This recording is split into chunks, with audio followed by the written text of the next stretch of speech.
given this person's lifespan, what they've seen and witnessed and experienced, the behavior you're seeing in front of you is a summary of their ability to cope and some of the stressors they've either had or currently have. And so in that way, I like to try to position our emotions as neutral. Welcome to This Way Up, the podcast dedicated to supporting parents and caregivers navigating the complex world of mental health. I'm Andrea, and each episode, we dive deep into the conversations that matter, exploring the challenges, triumphs, and transformative journeys of those facing mental health struggles within their families. Whether you're here for expert advice, inspiring stories, or just a little boost to get you through the day, we've got you covered. So grab a cup of coffee, kick back, and join us as we find the bright spots in the mental health journey, because we're all climbing our way up together. Hi, welcome back to This Way Up. This is Andrea, and today we are going to be talking about emotions. Yep, those things that so many of us have gotten very good about putting a mask on and not really identifying, unless it's a pretty one like happiness or joy. But all of them are important to shaping our daily lives. And to do that, we are joined by Matt Sandoval, who is the CEO of Free Arts for Abused Children of Arizona. He has got some incredible insights and knowledge on emotions themselves and how art has become an effective way to help us all come from a place of curiosity and to explore our emotions and manage them in a very, very healthy way. So I hope you enjoyed this episode. And if you do, please hit the subscribe button and share with all your friends. Hello and welcome back. Today we are joined with Matt Sandoval, the CEO of Free Arts for Abused Children of Arizona. He is also a public speaker and trainer on mental health and youth-related topics. Today we are going to dig deep into the topic of emotions. Hi, welcome, Matt. Thank you for joining us. Great to be here. Excited to talk about all those things that you just mentioned and even our feelings. Thank you. I'd like to start, though, for you telling the listeners just a little bit about what Free Arts is. Yeah, Free Arts Arizona is a nonprofit in the general Phoenix area. We've been serving a little bit into Tucson, which is South Phoenix, and in the Prescott area over the last year. But it's a 30-year-old organization that was inspired by a board-certified art therapist named Margaret Beresford, who believed there was something that was special about expressive arts, the therapeutic benefit of arts, but believed that we could impact and involve ordinary people, not just therapists, not clinicians. And so our simple recipe at Free Arts is that art plus mentors equals resilience. What that means is we do trauma-informed art activities. We train adults to be group mentors for young people who are either in the foster care system, they might be living in shelters due to an experience of homelessness, or their family has experienced domestic violence. And so that's an essential part of what we are, is our audience who we're serving. But day to day, we are recruiting and training adult group mentors to go where children live, shelters, group homes, and such, and deliver what we believe to be transforming power of the arts, which are expressive, visual, sound, music, body, guided imagery, everything you could think of that's possibly creative is part of what we do here. And we do that for children, teens, and families. You know, we like to say we train ordinary people to do extraordinary relationships. Oh, interesting. That's great, though. I mean, it's a way to spread the net a little wider. And I know, we see all like the adult coloring books even that are out there. There's a real meditative thing to being able to use creativity and arts, I think, to express ourselves, touch a place deeper inside than what we show on the surface. Yeah, you're right. There's something unique about the arts that engages us in a different way. And I think two ways come up for me right away, which is that it's fun. Often being creative, getting involved is fun and relaxing. And the second, there are spaces in our personhood or humanity where we have very strong memories, feelings, meaning itself is built some spaces outside of words, and the arts can be a space to kind of surface what's there, discover it, approach it in a new way. But there's some spaces about us as people that are hard to describe, and the arts are a great way to express that. Well, okay, I know this has nothing to do with emotions, but what are you thinking the implications are and the fact that in the public school system today, arts are not being something that is invested in. Yeah. It's kind of like the classic example of where one group who understands its value and they might have authority and power or budgetary, oversight will put that into practice. And then others who think their job is strictly to teach only like reading and math skills and think that that's a linear process that, just more math and more of it will help this young person develop skills to be successful. And unfortunately, it kind of ignores the evidence that having these opportunities to be expressive, to be creative, still impacts the other parts of our brain that we're trying to train when we do things like learn to read and do math. Well, we have two hemispheres of our brain. And I'm not necessarily at all, not even not necessarily, I'm just not at all a scientist by nature. But it appears to me that we would benefit as a human by being able to access both sides of our brain and that they don't work independently of one another.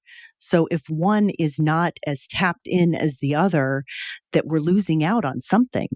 Yeah, I think that the arts are unique and really giving a platform for people to explore and express humanity, like the fact that we are a summary of memory, we are a summary of experiences, we are also inheritors, like it or not, of a genealogy that may have had all kinds of experiences, right? When you think about both, generational wealth and intergenerational trauma, like opposite sides of what our families might have given us.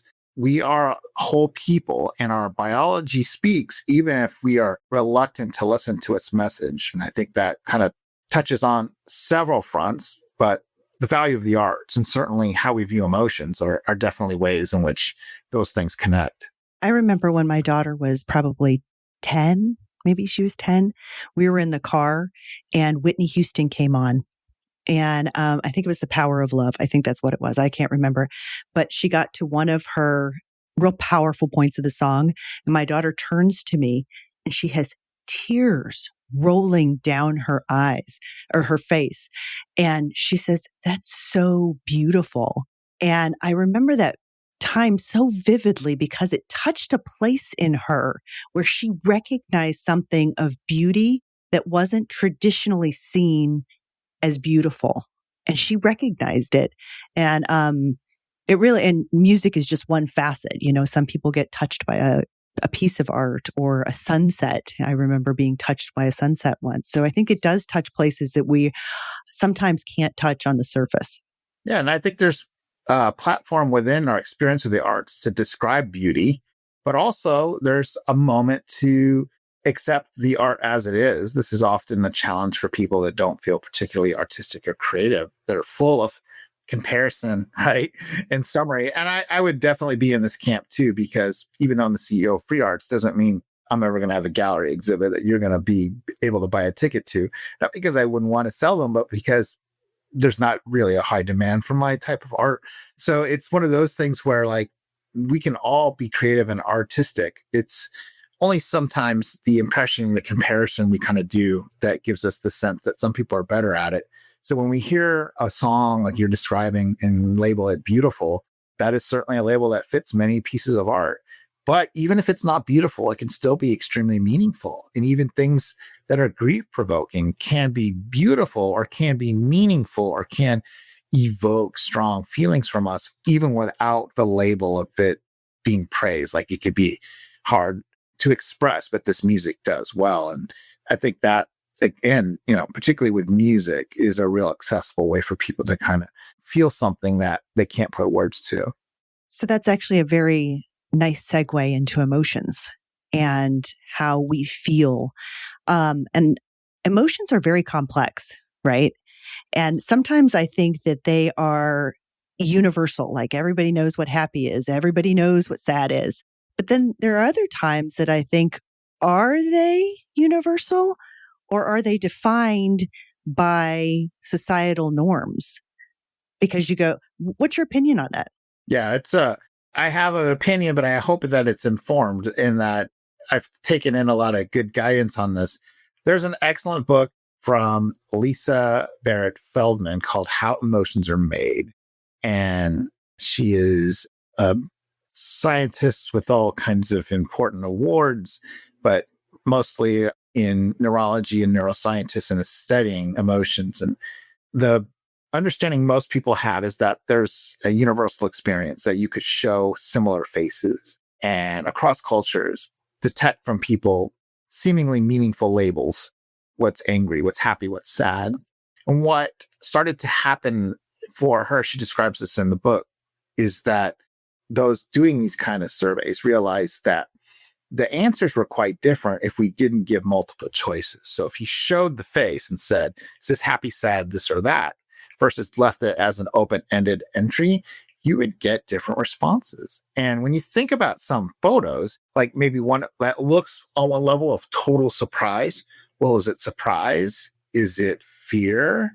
Is it pain because you stepped on a Lego? Anyone in the Wiser Kids Legos after Christmas knows what I'm talking about. Yep. What's that face? So what that started to make people realize is how much are we primed by either prior words, prior emotions, prior experiences. So that draws us back to, the beginning, which, so if it isn't universal necessarily, and they can be easily confused, or for me, in my culture, a face of this could mean anger, or it could be neutral. What are the functions of emotions? Because to be frank, there are some pretty hostile attitudes about certain feelings, right? We definitely privilege some feelings over others. And then biologically, we let one, particularly anger, I think jealousy is probably another, that probably has a negative connotation. But once it's out for show, right? Like we have created, hey, that person's angry, pay attention. Hey, that person's experiencing jealousy, pay attention, right? So that has happened between us. But what it looks like has happened as a species is that our bodies, we know this on some level, as we're talking right now, we're managing our environment. We're thinking about how hot it is, how cool it is. Is this chair comfortable? Is this conversation comfortable? The listeners are thinking, is this interesting? Am I going to continue? Right. And we're all managing that. And that is often done below the level of thought. So our bodies are doing this. This is why you start to shiver. This is why the hair will stand up on your arm when you get chilled. Your body does things internally to manage its own temperature, your own mood, the way you breathe, all of this below the level of conscious thought. And as we are doing these adjustments to our environment, it's causing our body to make choices around energy. Like, where do I put the energy? So when we think about like suddenly being anxious, being afraid, being hyper, or feeling overwhelmed. And I'm one of those classic, like, I have extroverted functions in my role, but I am not naturally that. So I warn people there's a time period about 7, 8, 9 hours into a long day where like, I'm just going to really want to shut down. Like, I'm done. It's not rude. I love the road trip we're all on. I need to go be by myself right now. And so that's something I know about me, because that body experience of managing those signals creates energy. We're making choices. I need more energy here. I need more energy. I need more attention. I need more space. And so because that management structure of our energy happens, we start to develop something that looks like emotion, but it's not quite there. And that's called affect, right?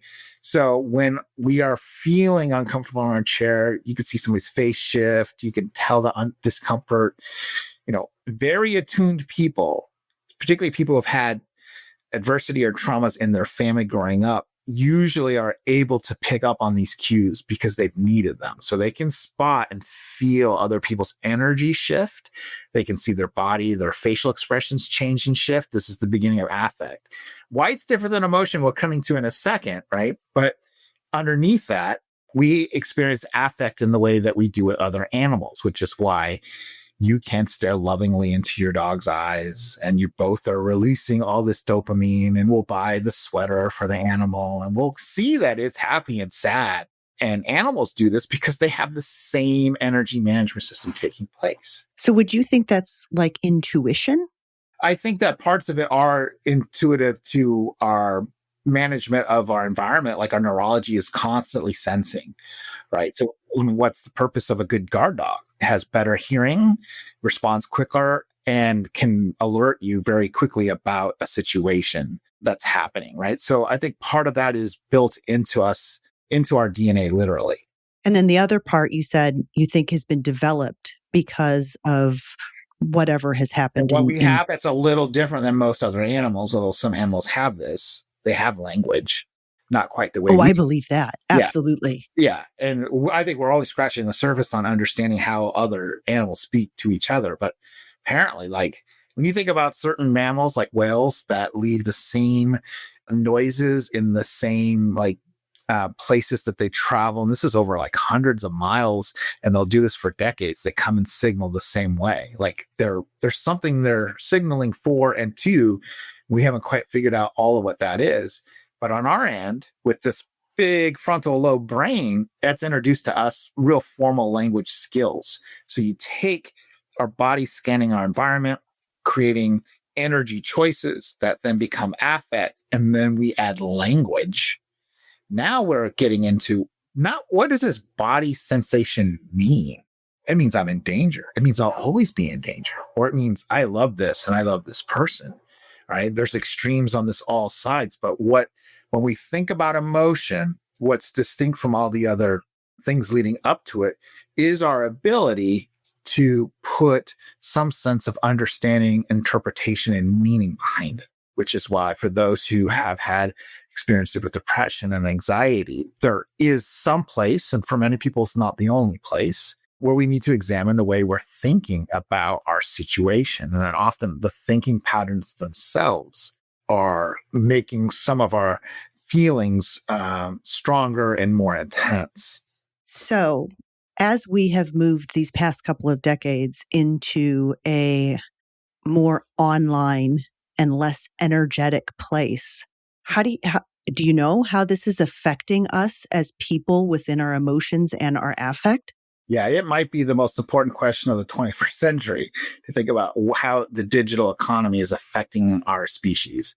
Another book plug, So Anxious Generation from Jonathan Haidt. I'm in the middle of that right now. Yeah, so you're into it, right? These changes between, and it's one of the fun things we do at Free Arts, build culture and community. Every couple of months, we do we call it Mission in Media. We watch a movie and we talk about it. The movie's picked intentionally about something in our work. So Friday's choice was the Florida Project, which is about children and families living in long-term stay hotels just in the shadow footprint of Disney World. And so these are children at the edge of poverty who are making the base, the best possible life they can with what they have, but also, right on that edge of being homeless. And the reality here is we talked about in the group discussion that followed that this group here has a lot of room to play. They play outside in the movie quite often. And they do it here because they don't have phones. They don't have games. They're kids with less resources. So I posed what I thought is a neutral question, and the group did not think of it neutrally because the movie itself doesn't paint it as safe. But like, what's the function of like unsupervised play? Right. So in the time period that I remember, and your listeners here will have to guess my age, but I'm definitely in the Gen X category. I remember playing outside without restrictions and needing to be home at night. And what's the function of unstructured, unsupervised childhood play? Well, it's where we learn to relate and to solve problems and to have petty disagreements and to fix them in real time and figure out a way for us to end the grudge that started last Thursday. And now we can get along so we can, have full teams to play the game we want to play. And the more we switch to this digital generation, the less people have been able to go do that free play. And there's also been, and this is a point Jonathan Haidt makes, is that there's been a rising level of perception of danger that may not be accurate that's caused parents to really pull back on those opportunities for young people. And so we don't support unsupervised, unstructured play. And even when we talk about that, that's been a challenge for people to go like, ooh, is that a good idea? And I'm a parent. My kids are now younger adults. So I know the feeling of like, are they able to do this? But because we've shifted toward this digital generation, we have a lot of access to other people, particularly strangers' impressions of us. We have opportunities to compare ourselves to the most perfectly ideal versions of another. By that, I mean like the curated, perfectly photographed and then AI altered selfie. And then we're like self-conscious about how we really look. And so in some ways, it's really filtering out what's good for us and then hyper focusing on things that make us quite anxious and a little bit too self-conscious, and that's had effects. And so that particular book, Anxious Generation, really draws a line toward the uptick in mental health, particularly anxiety disorders, being related to the use of digital media, particularly at like middle school and younger ages. And I wonder, I know boys are more prone to playing video games. However, I think boys are, and I'm not educated in this, but genetically there must be some difference, because when my kids were in middle school and my daughter was having all of the girl drama, as they, it's so eloquently put, I went to my son and I said, "Why do I never hear about this with you?" And he said, "Oh, well, Ben and I get in arguments." He said, "But then we just go out and we play basketball and it goes away." And that's not the way girls process things, right? They don't process things the same way. And I now may be turning in circles, but I'm just kind of thinking through all of this and how now, if we are moving more towards social media and more towards digital relationships, it takes all of that out of there. And there isn't an effective way for these kids to communicate and work through their problems. So they just dissect them themselves, I guess. Yeah. I definitely think the media does isolate people to in and around the spaces where they've encountered some negative material. And I do think that there's definitely some biological differences in what children find enjoyment with and what they might be prone to.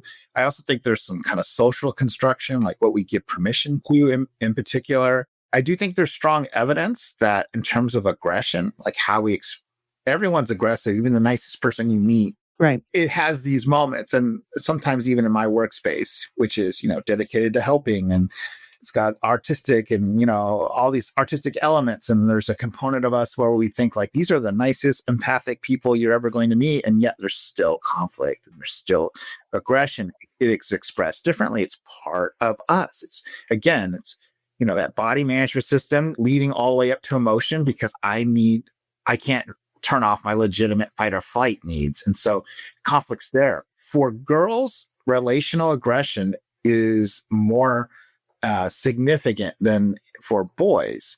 And there's a great researcher, that's somebody you have to read about to get a license, at least out of the social work school. Carol Gilligan wrote a book called A Different Voice. And in the book, she talks about her experiences with I think it would be third wave feminism and helping young college women understand how assertive they can be. But she tells the stories of studies around playground feuds.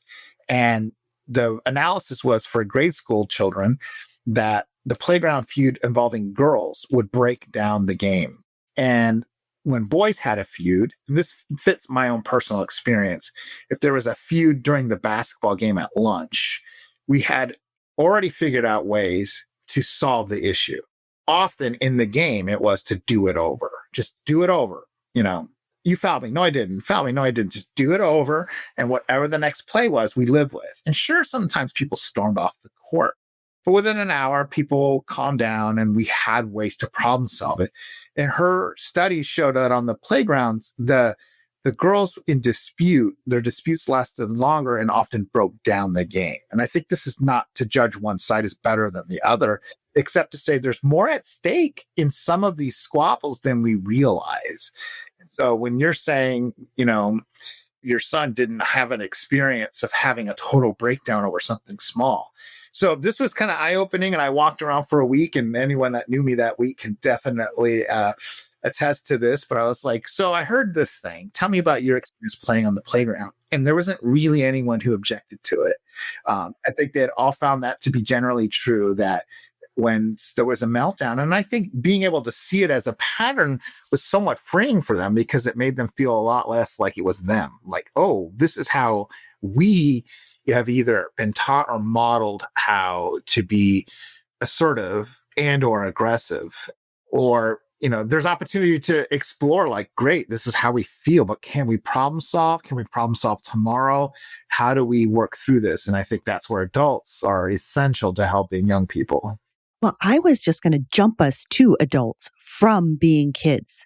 Yeah. So as children, you're saying the boys move on or do over, and that the girls, when they have a conflict, it breaks down the game, right? For So at first, I think then the boys' relationship is preserved for a period of time, and the girls' relationships are in turmoil for a period of time.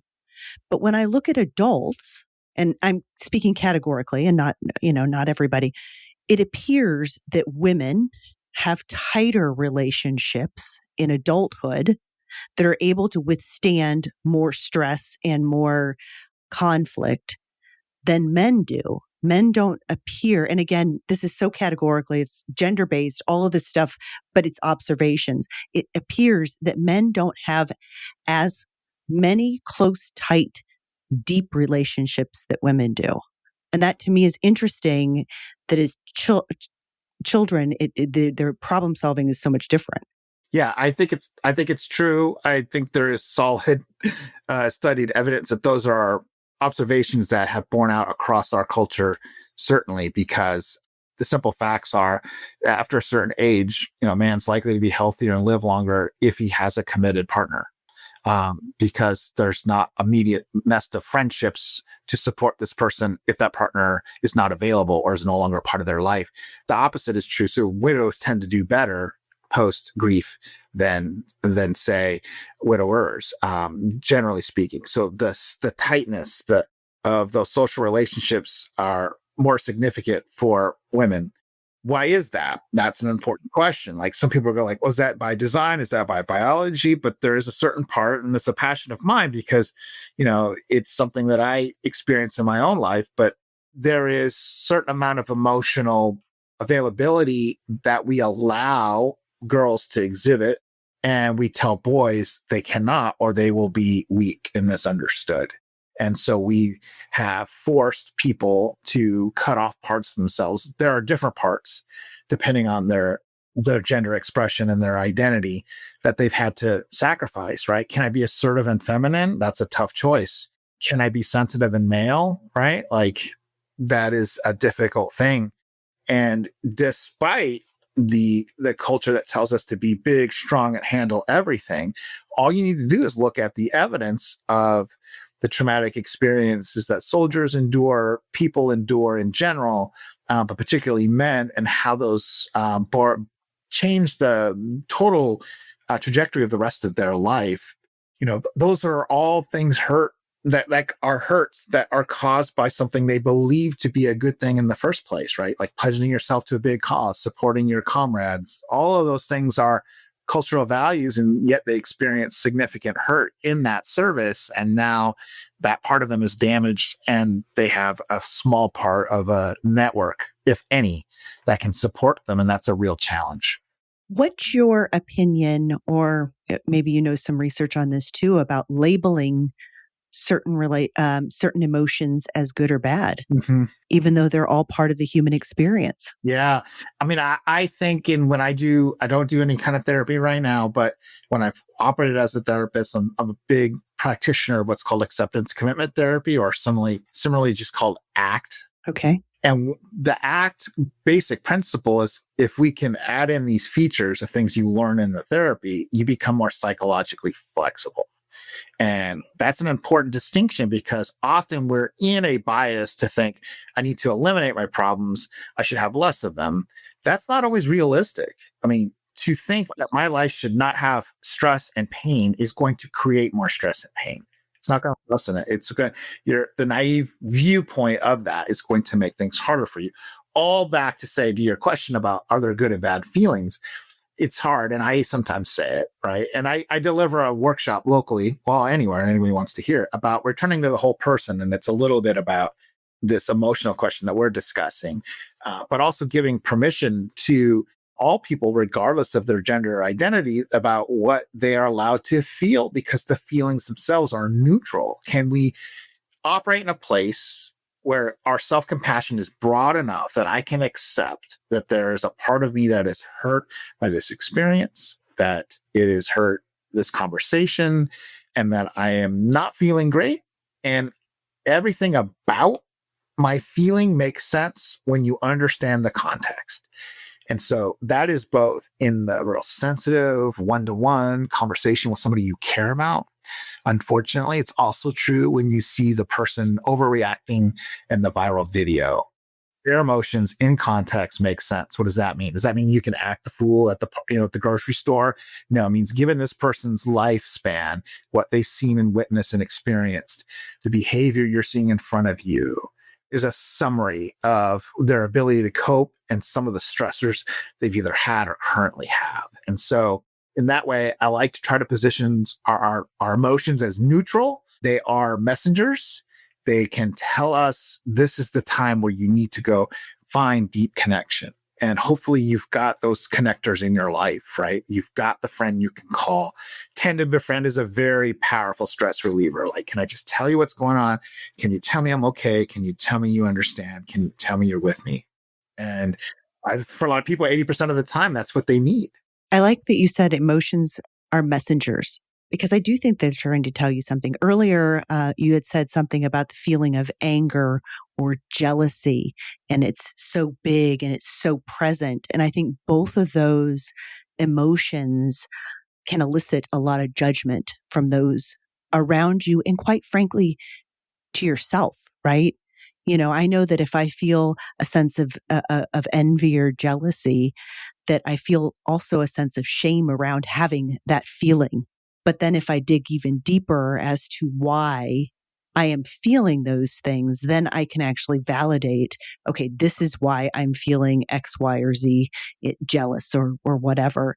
But to take that bold step and to explore some of those scary or judgmental feelings is probably very helpful in understanding yourself as a human.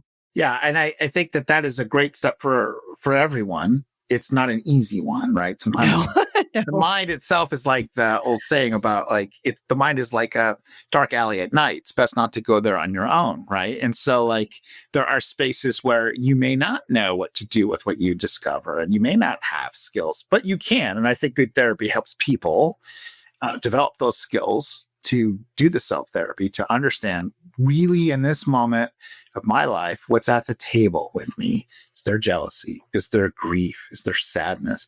And I picked on anger and jealousy in the earlier example on purpose because those are sometimes labeled secondary emotions.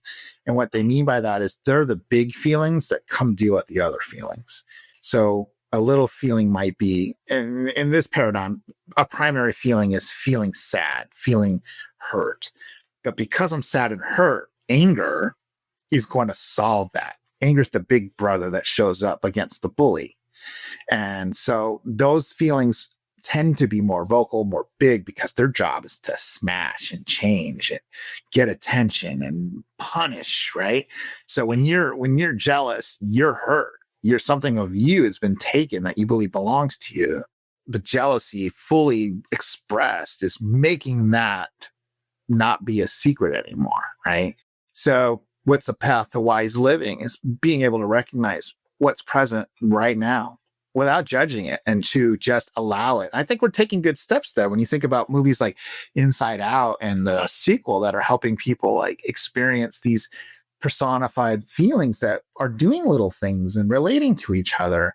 That's the self-therapy, the growth that anyone can do, even with a notepad, 20 minutes after a hard moment at work or in your family. What's here? What needs tending? What needs connection? What has meaning? What's important to me value-wise? And the more I work toward that value system, the more in line I'll feel, right? That doesn't necessarily mean I'll feel better right away, but the more congruent my activity, my thoughts and feelings will all be with, each part of that. Yeah, you brought up, you talk about art, and Inside Out and its sequel are a phenomenal example of that, right? And it was a way that we could talk to children, that they could understand those very complex emotions that go along every day and throughout our life. I mean, they address. I really think that series was just phenomenally done. I mean, I think it's good for kids. It's good for adults because Yeah. often when we see a big-bodied older person with gray hair, you're still seeing a unmodified, maybe emotionally stunted toddler middle schooler, high schooler, right? They've been frozen in time by their experiences and they still relate that way. And so that's why these movies have power. Is like, yeah, a 5-year-old gets it, and so does a 45-year-old. Right. And I think sometimes as a 45-year-old, it's also very much more impactful. I mean, you're feeling all the feels when sometimes when Yeah, that yeah. happens. A lot of transitions happening. The interesting thing as I get a little older is that most of the transitions when you're young feel good and promising. Yes, that's a great way to, yes, The older you get, the more there's loss that's factoring in. And right, there's a choice between this and that, even for something that is good, like your kids growing up. right, right. So you've got somebody who is not used to understanding all of their emotions, whether it be a child, a teenager, or an adult. What are some easily accessible ways that they can start exploring emotion that's safe if they can't get to therapy? Yeah. I think one way, and this works a lot with teenagers and younger people that really spend a lot of time listening to music, and this will work for anybody with music, is what have you been listening to a lot of lately? And like listen for, is there a song? Is there an artist? And then explore, why is that? Even if it is, it feels good. I love it. I love to be, I love to move. Okay. Let's talk about what that is. Or I'm into this particular kind of like hard rock with this mood to it. And what's the heaviness of it? Right. And what does that mean to you? And are there lyrics that speak out to you? And regardless of what that person meant, what do those words mean to you? And explore what those are. So underneath all of the things that I might suggest, it's just a sense of, can I be curious about my own experience? Am I curious about what's happening? So listening, thinking through the themes of the music that you're listening, creative writing, journaling is awesome. Being able to express. There are times when I've shown this to staff, like, hey, I'm trying to model for you how to be more resilient in the moment, particularly at work. And I won't show them the details, but I'll show them, this is a page from my work notebook where I was having a tough time in a space you saw, right? You didn't know what was going on, but it was happening for me. And here's a picture of the table and all the little things that I think are here with me right now. And what do I want to listen to? Right. So I don't need to give them my particular evidence. I'm telling them that you can do this in real time, that you can name what's there. And as we name the things that are there, they get a little bit more manageable. They don't necessarily go away. Doesn't mean it's over. But when the thing that's really terrifying is kind of uncertain, unspecified places where we don't quite understand what's happening. So I think music, I think writing, I think feedback from the people who listen to you is useful, right? Like, what have I been talking about? What is it you think I'm working out in my life right now? And if you have that trusted friend, take that open-ended question. Like, as you listen to me go about my life, what are the things do you think I'm working out? Like, or maybe not. And Right. do your best to listen. All that to say, many people need the skills of having a good container for their strong feelings, because it's not always appropriate or in their interest to have them be at the surface level, right? Sometimes we just got to be on shift at work doing the things. Now's not the time. How do I have some container skills to put this here? It's not stuffing. We're going to come back to it. You have a rude customer, somebody who sounds like your angry parent actually calls you on the phone and says stuff to you, and it triggers those feelings. We build a container for that, and then we process some of that later. So I think music is part of it. The expressive arts themselves, I think anything that you do as creative can fit into that. So podcasting for you, that's an art form, right? What we're doing here is an art form. Mm-hmm. And that's not to ignore all the obvious visual and theater and writing and music, making those things. But as we do our expressive art, we are offering ourselves a little bit of compassion, because one of the mantras at Free Arts that we talk about with participants and staff is that there are no mistakes in art, that we can accept what's in front of us and we can make whatever we want out of this. And just because it doesn't look like your neighbors, that your life doesn't look like your neighbors either, doesn't mean there's something wrong with you. And that's a relieving message, because we've kind of been programmed otherwise, that if we're not really like everyone else, there's something wrong with us. Mm-hmm. Yeah, that's actually a very salient point there, in the fact that in life in general, we are really instructed from a very young age to fit into a certain box. Mm-hmm. And it then manifests into every other part of your life.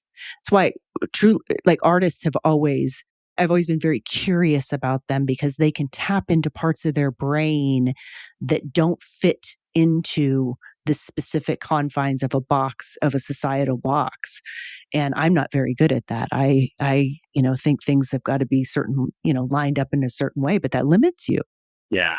That's what expressive artists can do, is help us see where we've built the walls that don't need to be there. Right, right. And often it's because somebody's worked with them to help them work through that for themselves. Interesting. Okay. So Center for Free Arts, only in Arizona? Yeah, there's other free arts that are in other states. There's one in LA, Northwest, which is Portland, Minneapolis, and New York. So we're not officially connected in any way. We were inspired by the LA version of it. So what does that mean? We hope that for the free arts that I lead, that we can serve wherever it makes sense inside the state of Arizona. But for those of you that live outside of that, or that are inspired about how could this work, just go to our website, freeartsaz.org, and you can definitely understand a little bit more about our programming here and what we're trying to do. But we would be happy that you were inspired by us and did similar work in your area, because there are, tens of thousands, depending on the size of your state, of children who fit the vulnerable categories I talked about earlier of having experienced child welfare, foster care in particular, or live in shelter environments due to domestic violence or homelessness. And we know, right, we have a very salient example at the moment with fires in California, that any neighborhood, any community at any time could have a really unforeseen circumstance really collide with reality, and it causes suffering. And so what unites us all is that if we can, within our powers, lessen or alleviate the suffering of others, that's a powerful way to live your life full of meaning. And so if that inspires you in some way, we'd be happy to talk about making something like free arts in your neighborhood. Well, Matt, thank you so much for your insight on emotion and art. It's been fascinating.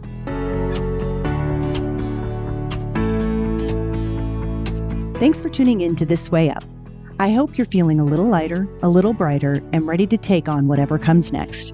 Remember, the journey of mental health is all about progress, not perfection. So keep climbing. And don't forget to celebrate the small wins. If you enjoyed today's episode, be sure to subscribe, leave a review, and share it with someone who could use a little lift.